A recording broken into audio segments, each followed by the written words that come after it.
Hello everyone, and thank you for your interest in taking the time to watch this video. The idea for this video came from mental health clinicians who work with young people every day. We know that parenting can be difficult at times, so we wanted to provide you with some tools for improving your relationship with your child and teen.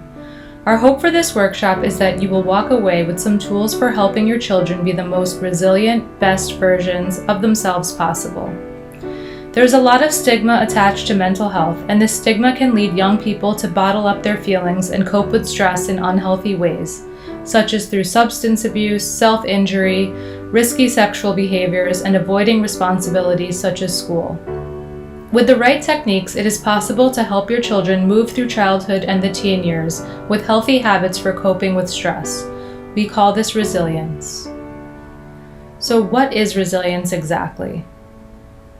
The U.S. Department of Health and Human Services defines resilience as the ability to withstand, adapt to, and recover from adversity and stress. Having resilience doesn't mean we avoid sadness, disappointments, or failure, but people who are resilient bounce back more easily from roadblocks. Although nearly everyone suffers negative life events, people respond to them differently. Some people seem to grow stronger, shaking off with what life has dealt them and moving on. Others develop psychological disorders, including post-traumatic stress disorder, generalized anxiety disorder, major depressive disorder, and substance abuse or dependence. So what are the factors necessary to increase resilience in your teenager and in yourself? The first step in helping your children build their resilience and improve their relationship with you is to build a strong emotional connection with them. One way to do this is to increase communication with your child. Children develop coping skills within the context of caring relationships, so it is important for parents to spend one-on-one time with their children. In the age of technology, it is so easy for many of us to avoid face-to-face conversations. When we do have these in-person conversations, we often get distracted by our phones and other electronics. When spending one-on-one time with your children, whether it be over dinner, during an evening walk, or just hanging out before watching some TV, it is important to put all electronics away and give your undivided attention to your child. When children know they have the unconditional support of a parent, family member, or even a teacher, they feel empowered to seek guidance and make attempts to work through difficult situations. As parents, it is also important to be open to talking about all kinds of feelings, including anger, joy, frustration, fear, and anxiety. This helps your child develop a stronger feelings vocabulary. Learning about the difference in feelings and how to better express themselves is an important step for children learning to communicate. As parents, it is normal to go into problem-solving mode when listening to a child talk about fears or frustrations. Sometimes, all our children want is for us to listen to them without judgment. They just want to know their feelings and point of view are being heard. Reflect with them on what they are saying before taking action. Imagine a world where you had no idea what to expect. If you couldn't be sure about having a roof over your head, having a loving family to support you, and having food on your plate, each day would be much more chaotic than necessary. At their core, having expectations make the world a bit more predictable. Expectations help us transform the unfamiliar world into something we can reasonably begin to understand. Even if our expectations are wrong, having a stable familiarity within the world makes it much easier to adapt to new circumstances in our lives. This is why having a reasonable set of expectations is so essential for the healthy development of a child. Though there are many things in the future of your child's life that simply cannot be predicted, an established set of expectations can help them anticipate probable outcomes and navigate through new sources of adversity. Common challenges faced by many teenagers include depression, trouble in school, divorce and family issues, social pressures, and difficulty forming a positive identity.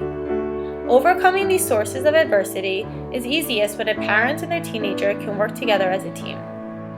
When the world can be predicted in a manageable way, accomplishing goals and mentally developing becomes much more possible. According to some popular schools of thought in teen psychology, expectations can generally be placed into three categories. A prediction is something that a parent believes has the highest probability of actually happening. Predictions can come in both positive and negative forms, though some negative predictions are best kept to yourself. Some examples of a positive prediction might be, I believe I will have a loving relationship with my child, or I believe my child would get into a top-tier university.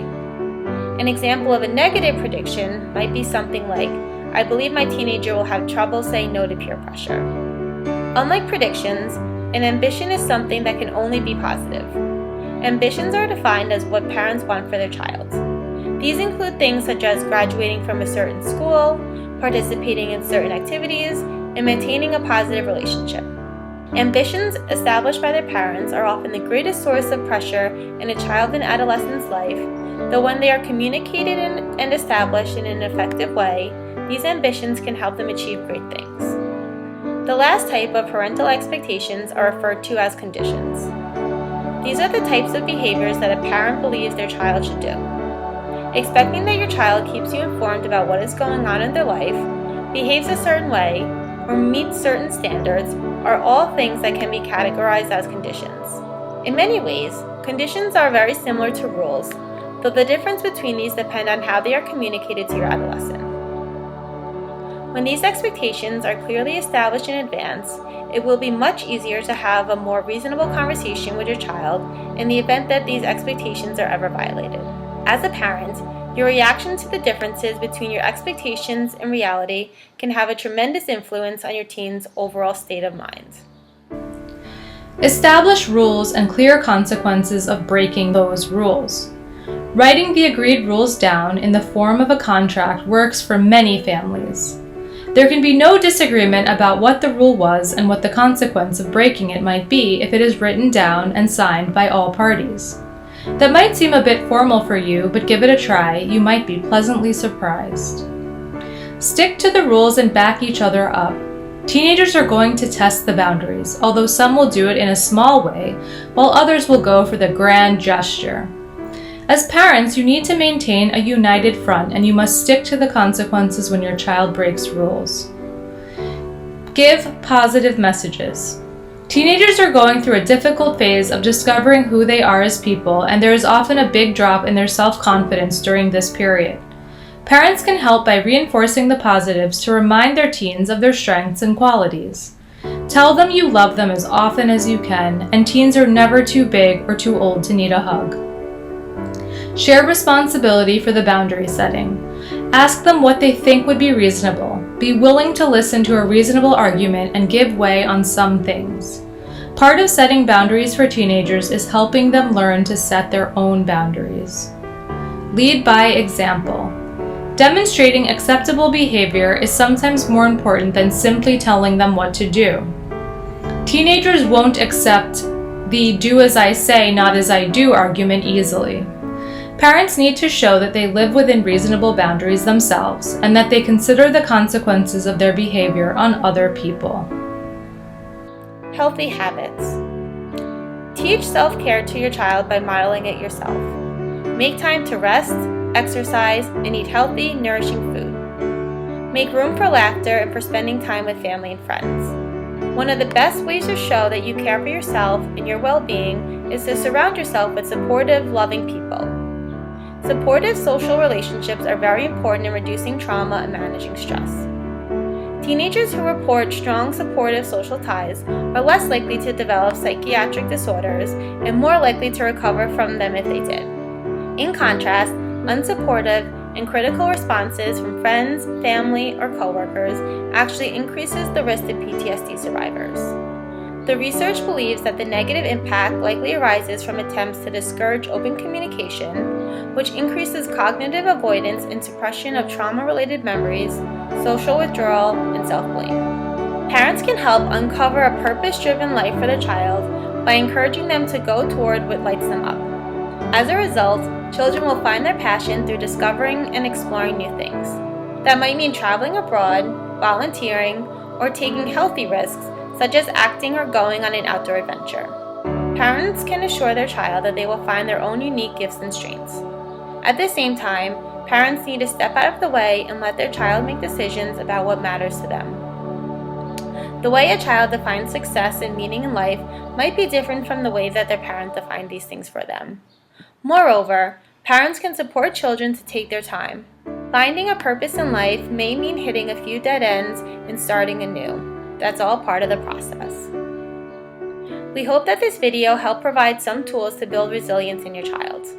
With all that is going on in the world, now more than ever, our children need to develop healthy habits to deal with stress and trauma. Please feel free to reach out to us with any questions, concerns, or comments.